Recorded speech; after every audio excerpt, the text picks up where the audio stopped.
All right, welcome back to the Main Beam Podcast. This is episode 15, so we're rolling right along. I'm Landon, going to be one of your hosts this evening. Brady Stockman. Spencer Mertens. And Adam Weaver. And today we're joined by a guest. Special guest. Cole Branson here. Want to say hi, Cole? Glad to have you guys. Thank you for having me on. So excited. Absolutely. Thanks for coming. Yeah, we shoot these kind of late, so we appreciate you getting Yeah, I was here. gonna say we always kind of fly by the seat of our pants with these on days. We're kind of just with all of us coordinate whenever we can get on, and most of the time it falls on a Tuesday, and we usually don't leave till about midnight. So we might have to change. We'll get you home before that. Yeah. You tell your girlfriend that you'll be there. Well, it feels a little different now, too, because daylight savings changed and it didn't get dark till... That affected me a 8 lot. Oh, dude, I didn't even know it. I spent the weekend at the lake, and I woke up on whatever Sunday morning. Yeah. It changed. And I didn't even know it. So Yeah, and it's been really, really warm.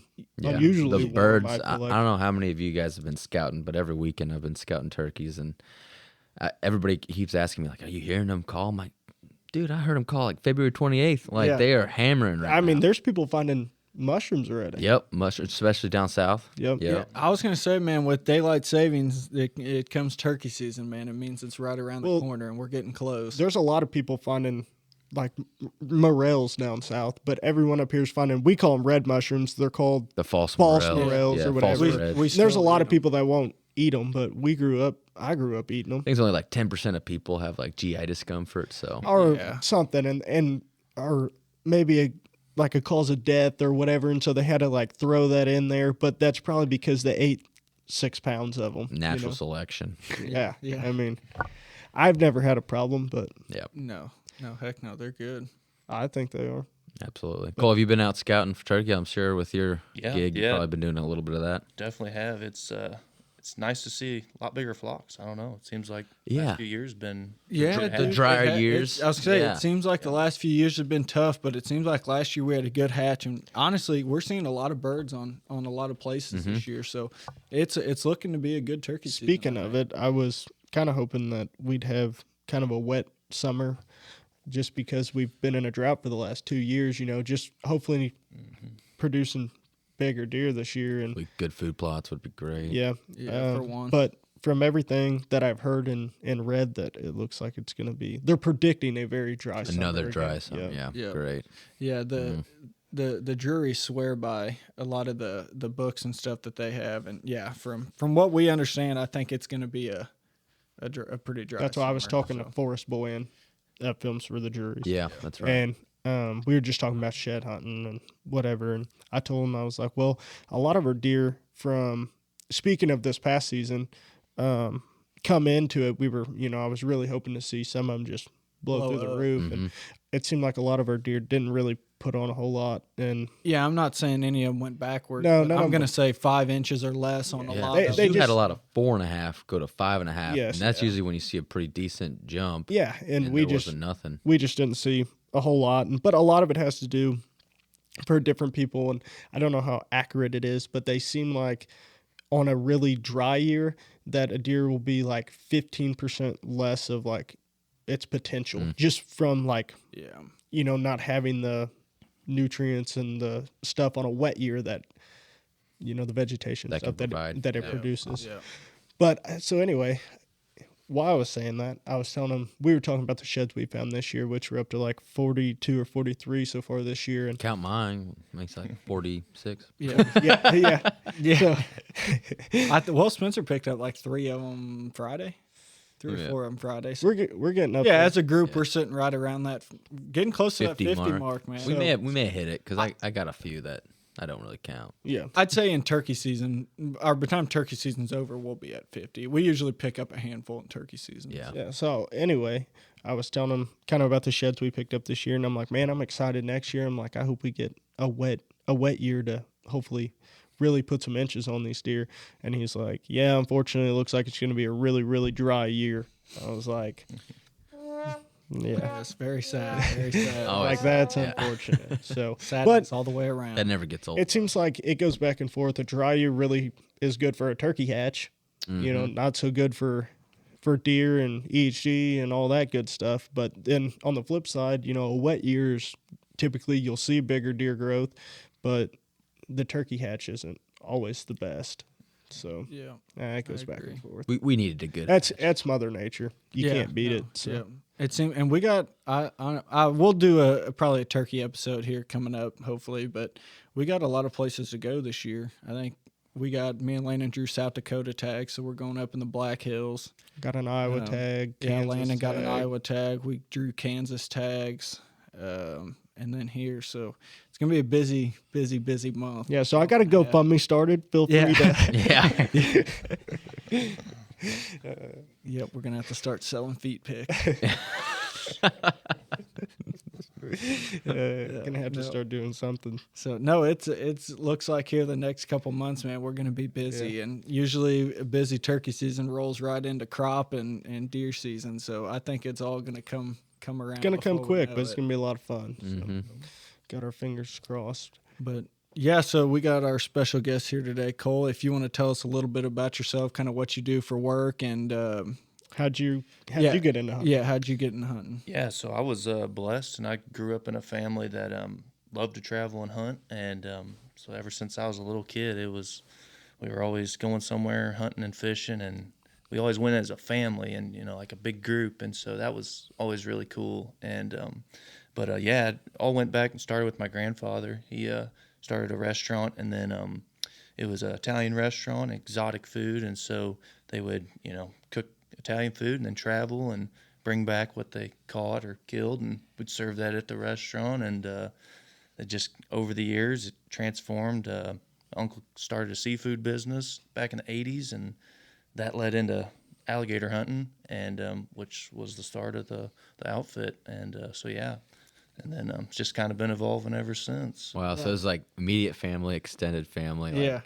everybody was going on the trip. Yeah, I mean, it was, like my mom, my dad, my brother, and then my uncle and my grandfather and my grandma. And so there was about 12 of us. And Yeah, it sounds like you guys have a deep rooted heritage of fishing and Living off the yeah, land. living off the land. Yeah. And that's really cool. Did you guys like RV, or how'd you guys haul all those folks around? yeah, I mean, man, we did everything from vans to taking little planes to, oh my gosh. Our travel, it's kind of a family joke that anytime you travel with my uncle, it's like you never know what kind of travel. What mode of travel? Man. And it's just craziest things happen. But yeah, we've had some very some crazy travel experiences, that's for sure. We'll definitely have to hear. Yeah, one we of might those. have to That's that's the best Yeah. part. The journey's the best part. What, not what the do you destination. what do you call your first hunt or first experience? I'm sure you were pretty dang young. Yeah, so when I was 5, the first thing I shot was an alligator. So that was,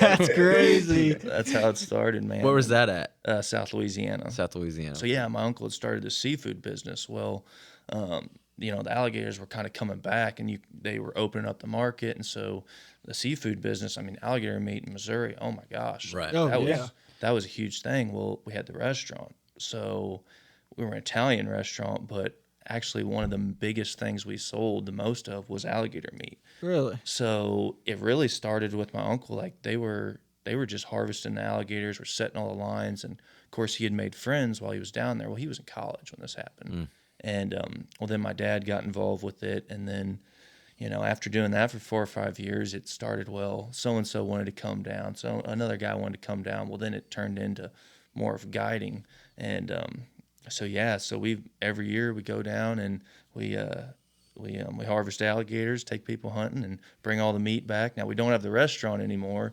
but we still stock the freezer full of alligator meat. All I got to say is, where do we sign up? Yeah, man, it's crazy. It's like everybody's always like, "Well, when can we come alligator hunting?" It's like, oh man, it's Yeah. we do a lot of alligator hunting, and we're just really fortunate. Like I Yeah. said, I just started at a young age, man. I was just so thankful that my family they taught me so much. Oh my gosh, and it was it was just kind of hit the ground running, and that was was a cool way to start. An alligator for It's your the first. first animal. How big was the alligator? Do you remember? Okay, so I was 5. I think he was 5 foot. Yeah, because I think Really? I was a 5-year-old shot a 5-footer. So That's cool. Yeah. So where are you originally from? Were you born here? yeah, so I was born right in Central Missouri. Grew up in Cowley County. So Oh hell yeah! Wow. That's So- cool, man. What a way to have that opportunity to branch out at such a young age. That's Yeah, that's, we're over here like, yeah, my first experience was a squirrel, and he's like, mine was a alligator. yeah. Jumped on its back. Yeah. So how do you guys just were you 22 to the head, or how do you usually kill them on a line? Yeah, so we hunt them in multiple different ways, which has changed over the course of the past about 5 years. Because you'll see like on Swamp People and stuff, and like I always tell people, it's like, hey man, it's like that. It is, Yeah. but it's TV, so Yeah. it's glamorized Yes, a little bit. yeah. But we set lines, we bait lines, and then we do a throw hook. So you throw hook them with a big treble hook, Yep. Yeah, that's and right. then we'll hunt them in open water. Yep. Now you asked about shooting with a 22. Yeah, but man, if you shoot them with a 22 pistol, it's just there's not enough Not velocity enough. coming out of Yeah. that little barrel, Yep. and you will get hit with ricochets. Really? And a lot of the early stories my dad and my uncle talk about was getting hit with ricochets, man, and you'd get a Oh, my. 22 in the chest. And What? it's crazy. So they learned early on that the 22 was not the Not weapon. not the way to go. Now, so basically, what we really like to use are 45s, Yeah, bigger. 38s. Now, when we have young kids, because I take everybody I take guys that've been all over the world, shot everything but an alligator, and I take kids that were 5 years old, Sure, 10 years yeah. old, and so for a young kid, the best thing is a 22 mag, but a long rifle, and because they can reach over the boat, Yep. and it's got enough ump to it. You get more muzzle velocity. How many 22 long rifles have you lost? Oh, that's the thing. Yeah. You want to take a gun that you don't want to lose, man, because when it goes over, I mean, that mud is so deep, and yeah, we've definitely went swimming for them, but I would not jump in with them. yeah, No way. No way. yeah, it's man, yeah, you gotta, it's quite the experience. Get the magnet out and just try to pull it up. Do you remember what was your family restaurant called? Tenanzio's. Tenanzio's. Yep. Okay. It Right still here. stands today. It does, yeah, Really? right here in Guthrie, Missouri. Can I go get some alligator meat there? No, man, Oh. it's just a rundown abandoned building now. So kind of the restaurant kind of died out, but the stories still live on. So, Man, that's Absolutely. cool. That's really cool though. yeah. So that I guess getting into that at a young age, that's kind of what grew into what you do now, and now you outfit, correct? Yeah. Yeah. So every year my big things that I do are alligator hunts. Do that in August, and go down South Louisiana, and then when I get back from that, it's straight into deer and hit the deer pretty hard. And then as soon as I get to rifle season, waterfowl season starts, and so I transition into waterfowl, and then I'll bounce back into deer a little bit, and but yeah, so those are kind of my main things. And then I travel quite a bit. The last couple years I haven't as much, but sandhill cranes, do that. Nice. Oh, we've And, been wanting to do nice. that, dude. Yep, down in What do they West call Texas. it? They call it Ribeye of the sky, Yeah, man. that's right, ribeye of the Yeah. sky. We got a couple buddies that went and did it this year, and they talked about how good it was. So we've been for the last 2 years threatening to go down and Yeah. do it. So The way I explain it to somebody that's used to if you're field hunting geese or ducks, there's nothing more unique than field hunting cranes, because it's just like they're such a weird bird. You can hear them from, it seems like 40 miles away. It takes forever to get there. And, there's certain days, and especially, a lot of these hunts at 3 days, 5 days, and it's just like geese or ducks. You can hunt 5 days and get 5 different types of a hunt. And the crane, whenever it's just them coming in and doing it right, oh man, it's the weirdest thing watching those birds work in there, because it's like, man, that bird doesn't look like he could do that. But it's fun. yeah, it really is. It's incredible whenever I see reels and TikToks and different stuff of people crane hunting. Every time I look at it, I'm like, that's the weirdest. Like the bird, Yeah. it looks like it shouldn't be landing in a dry field or like decoying like that. at When all. my uncle went, he said, you were talking about how loud they were. The guide he was with, he said that they can see so well that they were in like this super dark, I'm guessing like a pit, and the guide only has a hole like big enough like a $50. Yep. And he was like, putting his eye up there, and he'd look out, and so they were sitting there, and he was like, he would tell everyone, don't grab your guns until I tell you. You'll hear them or whatever, you think they're close, but Sure. don't get ready till I tell you. So he So my uncle's sitting there and starts hearing these birds, and he's like, dang, like they're right on top of us, kind of goes to reach for his gun. The guy's like, looks at the hole, and he's like, they're another, mile away or however far. Really? Is it like that? Oh yeah, Cole? it Wow. really is. Yeah, and he was like, holy smokes, I don't know that it was necessarily a mile, but he was like, they're on the horizon. And my uncle's like, what? And he said, it took forever for them to, Finally land. yeah. Are we going to have to look up how far you can hear a crane on this podcast? You can hear them a lot farther than you can a turkey. Yeah. That's sure. You bet. That's funny. No, I don't know for sure. He was just really interested in listening to him talk, because he was like, man, you'll hear them and you'll think they're right on top of you, but they're way, they can be out there. That was my experience too. That's for sure. Yeah. So tell us a little bit about your guide service, or your uncle's, I guess, right? Tell us a little bit about it, what it's called, and kind of what all you guys do, and how long you've been. Yeah, so it's Safari Unlimited, and we do everything from deer hunting, Missouri deer hunting, to alligator, crane hunting, Argentina, South Louisiana, inshore, offshore fishing. South Africa. We do Africa. Yep, we have quite a few different outfits over there that we're partnered with, and Alaska fishing, and I'm probably missing some. It's always evolving. There's In different the name, operations. Unlimited. Yeah, I was gonna say everything, all of it. Yeah, yes. That's super cool. I mean, to cover all the bases like that, so you've definitely been able to. And it all started with just the alligator. Yeah, it kind of all started revolving around selling alligator at an Italian restaurant, man, really. What do you love most about that job that you Oh, have? man, just the amount of time and like one thing I tell guys when you guide, it's so different than being just a hunter, even in just like hunting for yourself and hunting with your buddies, because you have to love all the entire process except for pulling the trigger, because that's the one thing you don't do.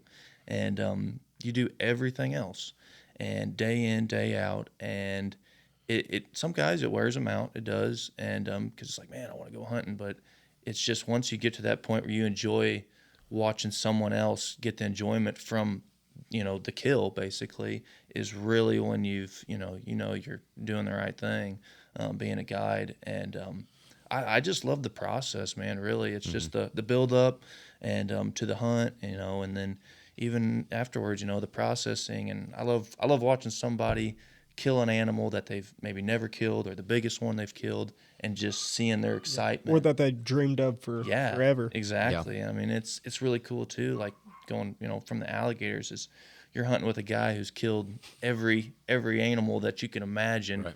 but he just the alligator's his best one. And I've had so many guys tell me, they're like, I have this entire trophy room, and everybody always asks me, I got Cape buffalo in there, man. I got leopards. I got everything in there.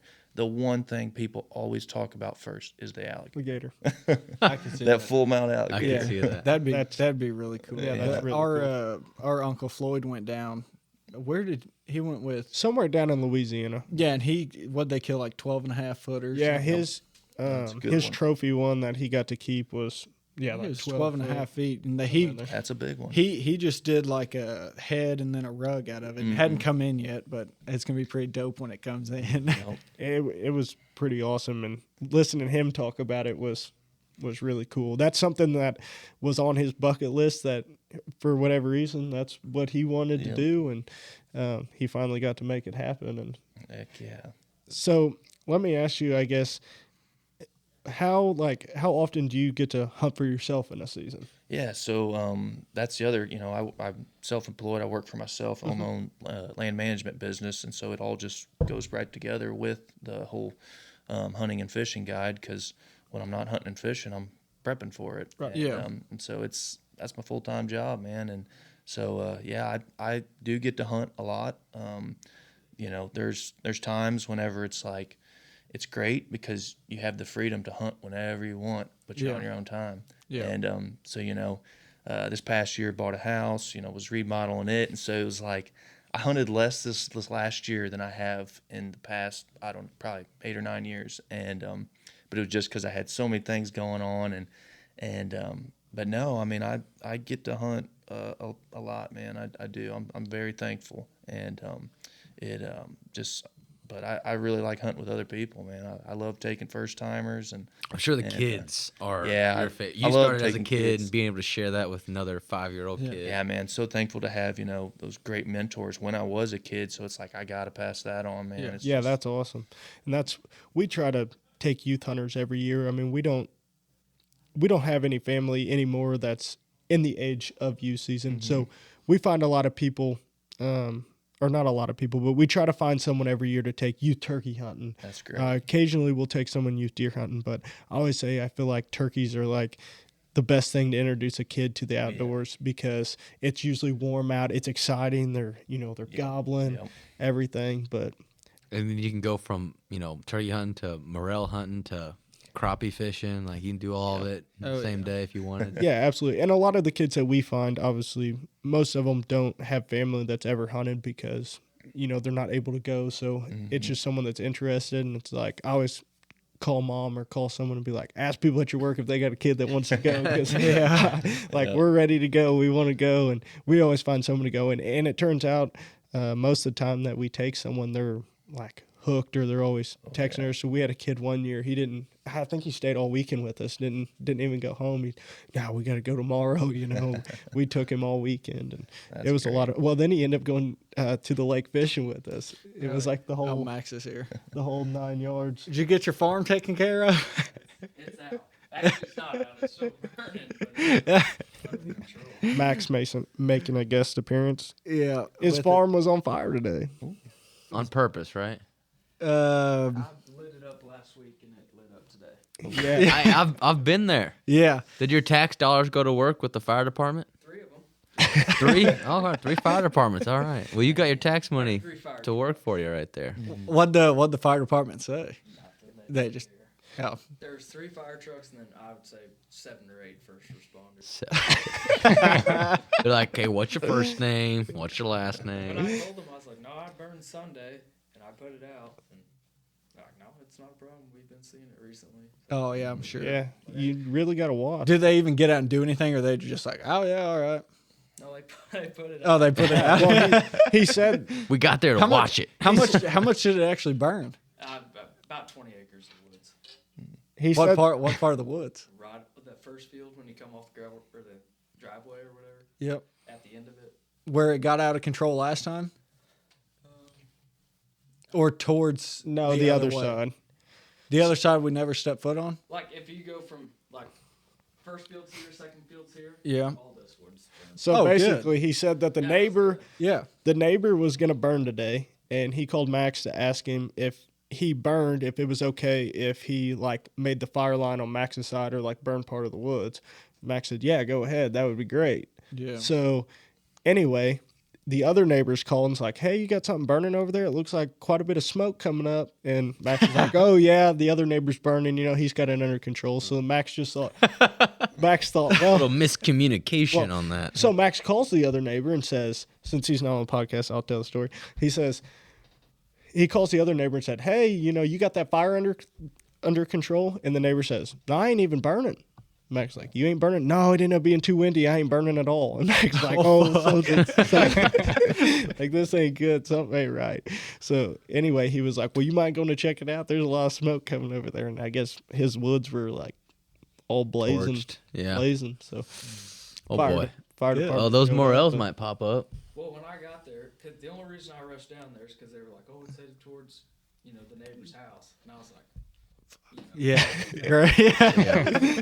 And so I got down there, and it didn't even get close to their house, not even close at all. But I was like, "Damn, I thought y'all act like it was getting close." I was like, "Should have let it burn a little farther." Yeah. The way it was rolling, it was going straight towards their house. Really? Yeah, it was Great. It was windy. That's funny. So yeah. Side topic to Fun of the stuff. day. Yeah. Max's farm's been on fire, but Yeah, good stuff. Cole, do you do any burning with? Yep, we do. We actually prescribed burned farm just here. Well, it'd been Sunday. Yeah. Yeah. And was it going again today? no, not that I'm aware of. It's happened to a lot of us, Yeah. unfortunately. How much private do you guys have? Do you guys lease a lot or own a lot or? We do. We lease a good amount, and then my best friend, he runs a outfit, and we're all partnered together with him, and so Okay. he owns a large amount of of private ground, and then we also own a good amount. And, Yeah. Man, leases are tough to find. Oh yeah. Yeah, they and, are. Tough to find and expensive. Yeah, and then a lot of the problem, like we looked at one Saturday, and the guys, they want a real pretty penny for it. It's like, What were they wanting per acre?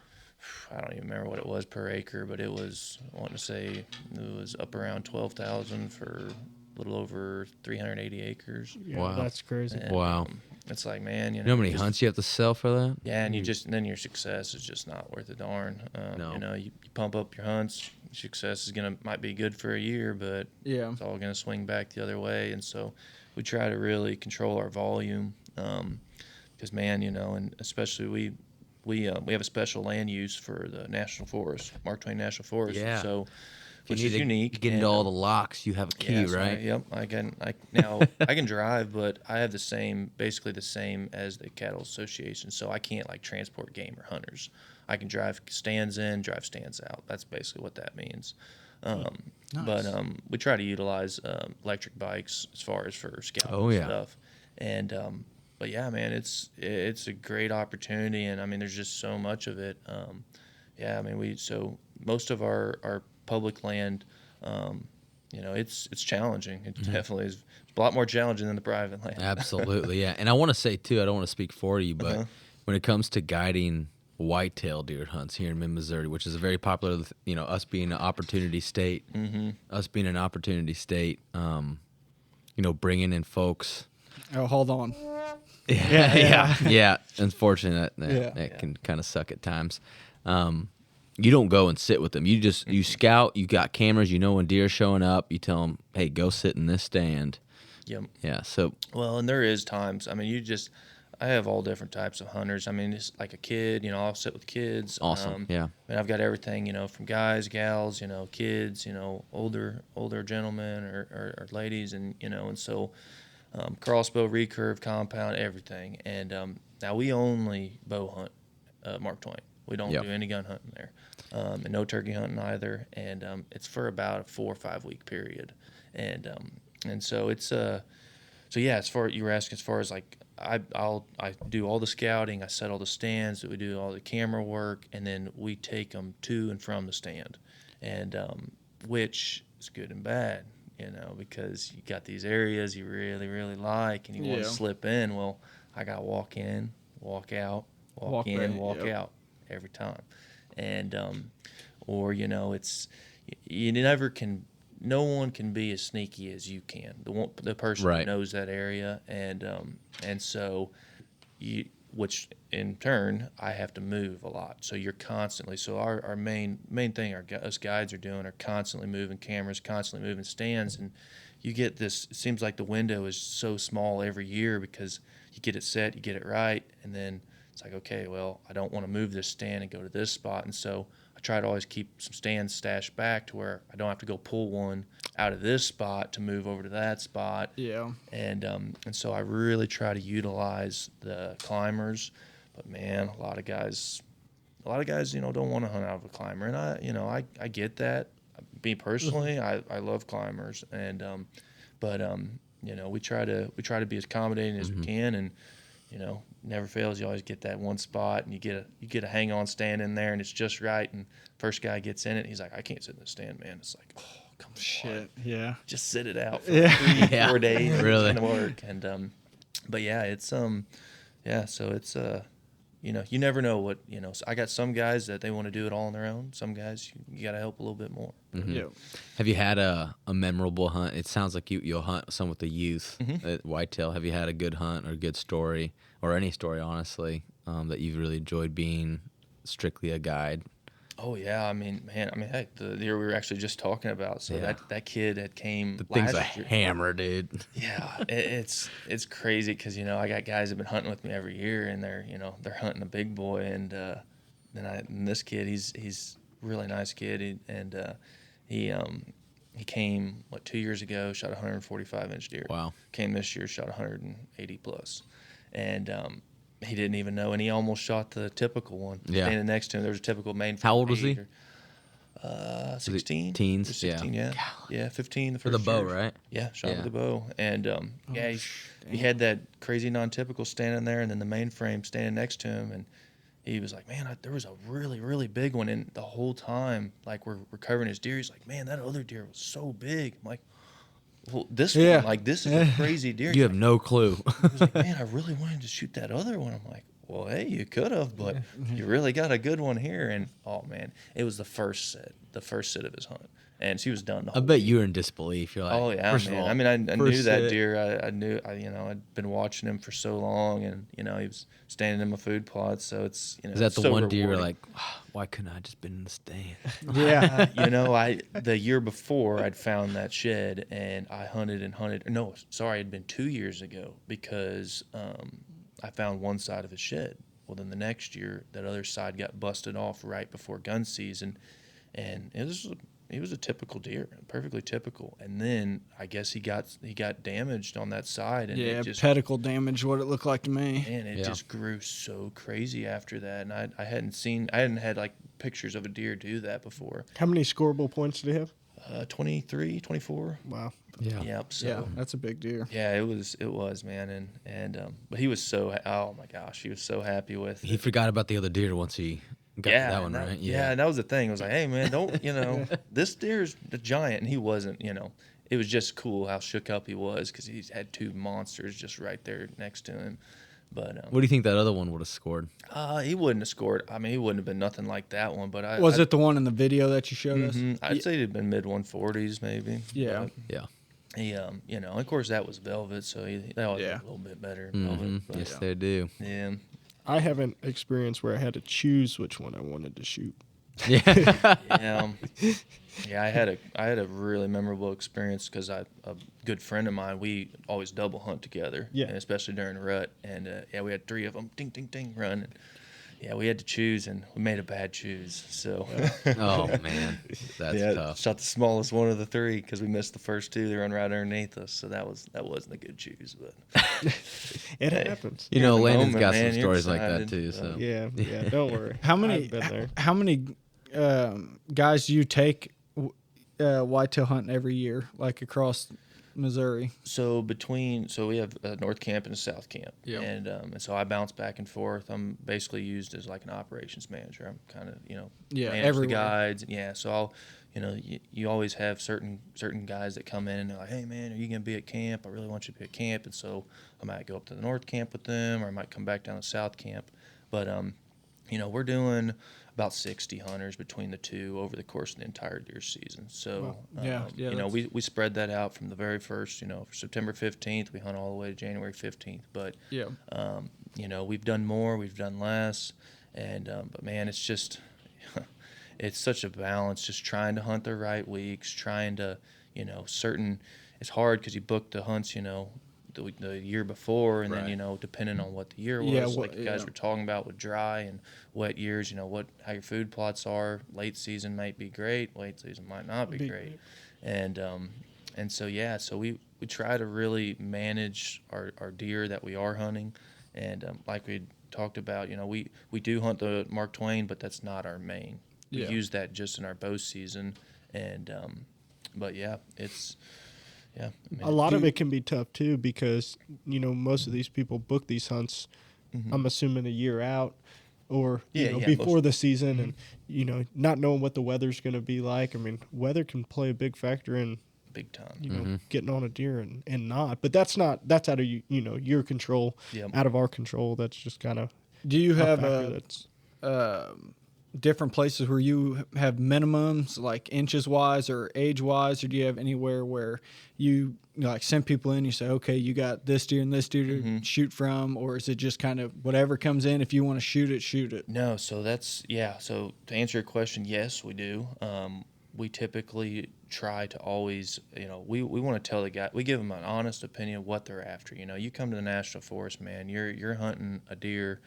You see 130, 135 inch deer. That might be the biggest deer that you're going to see. Yep. And now we've killed much bigger than that. Oh, yeah. And they do get much bigger than that. But, for guys that want an honest, a good deer for their area, that is a good deer for this area. And Now, when we come into other areas, like the deer we were talking about, yeah, there was a lot of deer that you don't shoot this one, don't shoot that one, you're hunting this deer. We were hunting that deer. Yeah. And so there's certain farms we have, especially at our North Camp, where there is minimums. We don't want you to shoot anything less than a 135-inch deer. Now, that being said, different guys from different parts of the United States, different people measure deer differently on the hoof. Yeah. And it's a hard thing to do, and people age them differently. A Florida guy looks at our deer and goes, "Oh my gosh, that's a 5.5-year-old deer. He's old." And you're like, "No, he's a year and a big." He's 1.5. He's a He's fawn. got spots on him. Yeah. Nothing against them, but it's just what you're used to looking at. And hey, I've guessed ages of deer on the hoof and score of deer on the hoof, and they're completely wrong. And I'm Me and you both. Yeah, and that's what I score deer. I'm a certified measure, and so I've guessed them and been way wrong, and I got nothing.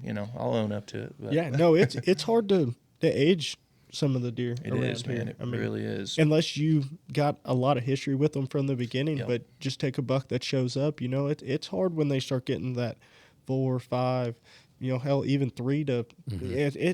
It's hard to I'd say tell. the first 2 years you can kind of tell, but even then there's some genetic freaks out there that they come out 2 years old and they're like, holy crap, Yep. dude, this thing is huge, Yeah. like body wise, just massive.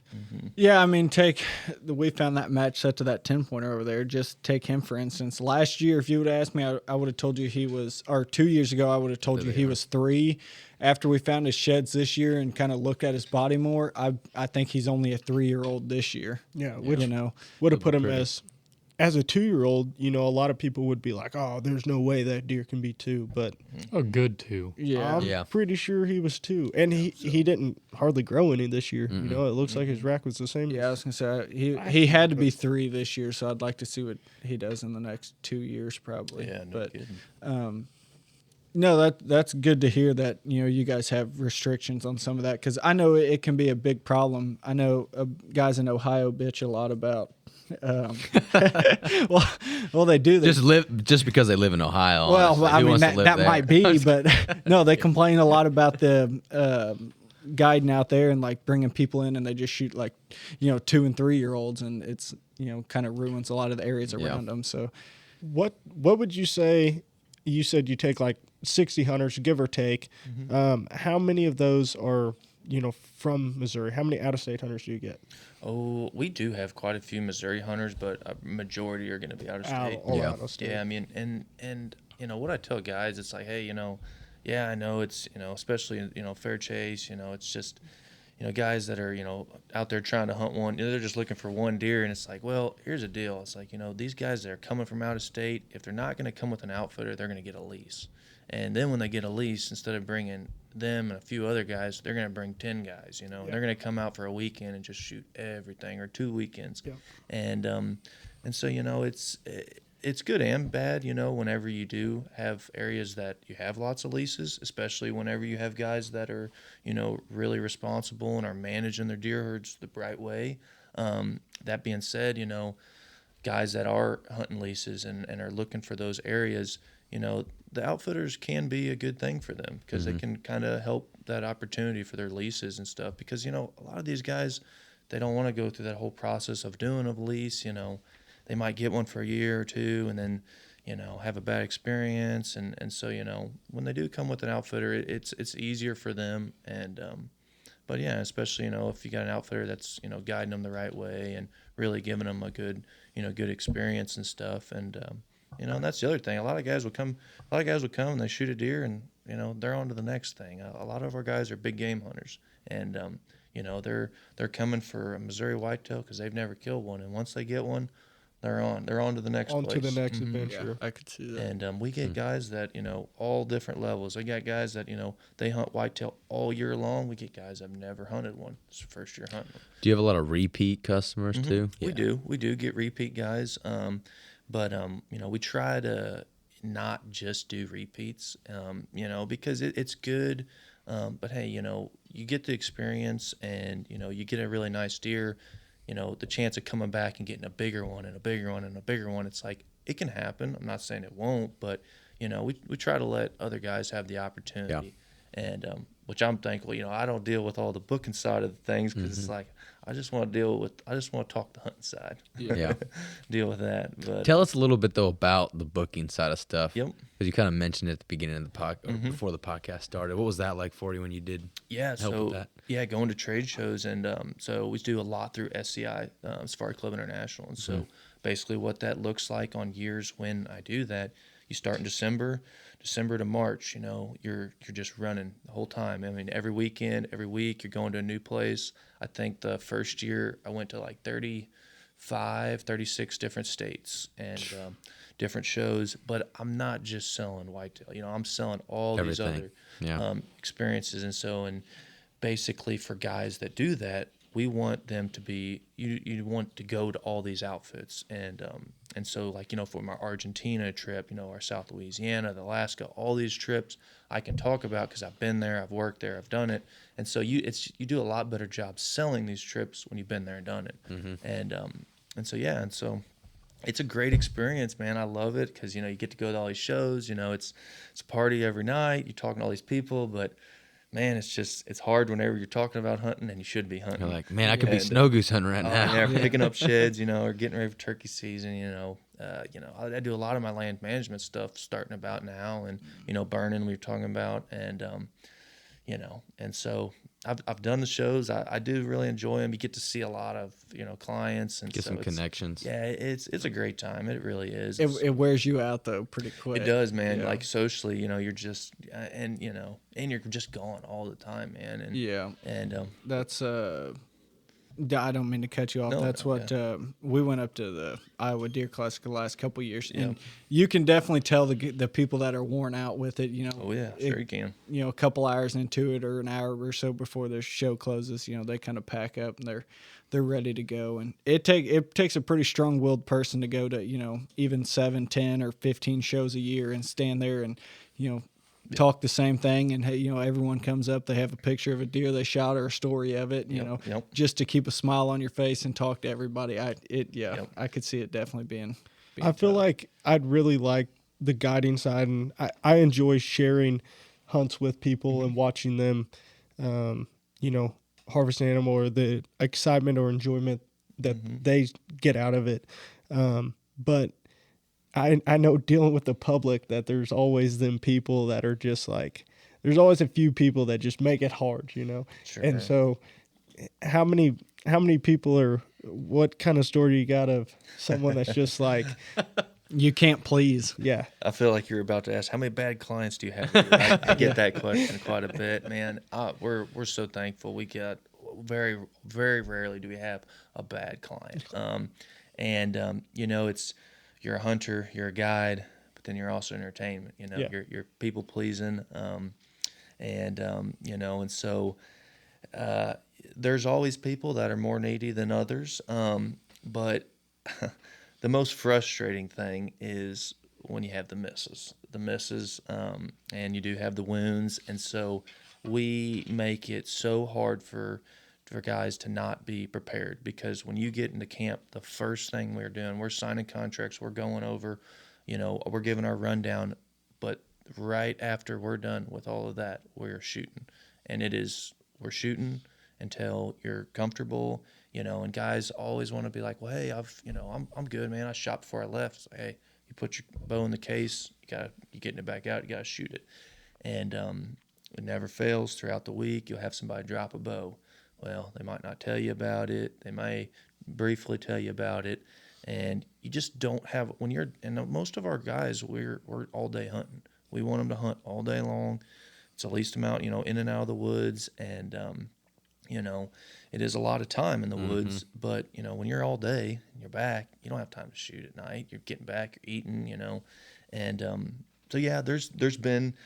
I will say earlier in my guiding career, I had, especially when I was in high school, and I started with waterfowl guiding, and I had more, I guess you could say, we'll say rough clients. Knuckleheads. But I was a lot younger, Right. and you know, but those also are the clients that shape you into being a better guide. Yep. And so my uncle has really done a good job of, you know, guiding me on, you know, being better at being a guide. And because some people, it's some people can do it really well. Some people it's tough.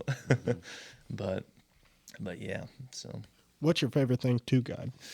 You like the waterfowl side of it more than deer? Or? I love waterfowl hunting, but not so much guiding. I like waterfowl hunting with my buddies. Probably my favorite thing to guide would be alligator hunts, man. Because I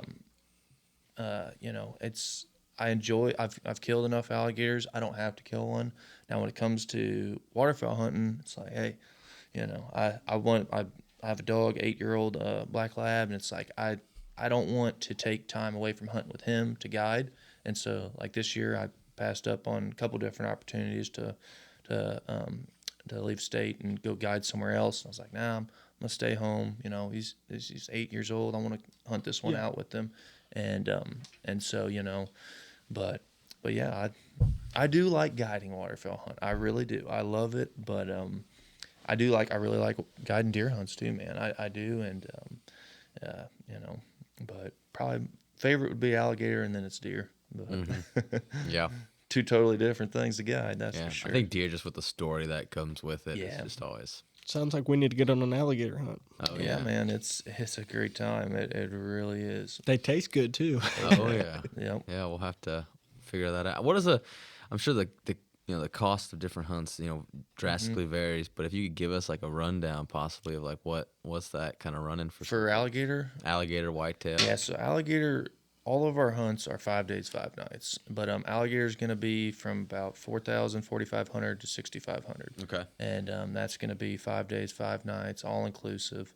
Only thing you got to pay is your travel and your CITES, because an alligator is a CITES, and which means they're an endangered animal that you can hunt, basically. And but then after that, it's your processing and everything. You're going to get some meat. You're going to take your trophy with you. An alligator is one of the few animals that it costs more to mount him than it does to hunt him. Mount an alligator, it'll run you anywhere from $800 to $1,000 per foot. So Per foot? You shoot a 12 and a half footer, 12 grand. looking at 12, 13 grand. Yeah. And the hunt costs. Well, that's why Floyd got the carpet. Yeah, no wonder Floyd got the rod. Yeah, that one still costs them, man. They're expensive, and but it's just when you're around an alligator, you really realize. I mean, that's a heck of an animal to mount. Oh yeah. Yeah, but I'm sure there's a lot of prep there's a lot that goes into a whitetail. I couldn't imagine trying to mount a whole alligator. Oh, yeah, man. 12, 13. So you guys supply the lodging and meals and everything for yep, that's all your all of our hunts. We don't do any day hunts. We don't do any, show up. We're not selling you. You got to get your own place. We're feeding you. We're lodging you. We're taking care of your booze.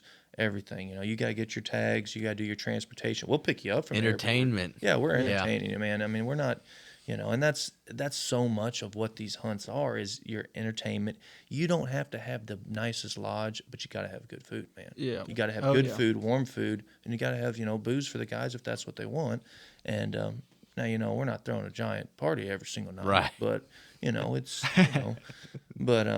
but yeah, that's so much of what the business is just, accommodating. Yep. So when do you sleep, Cole?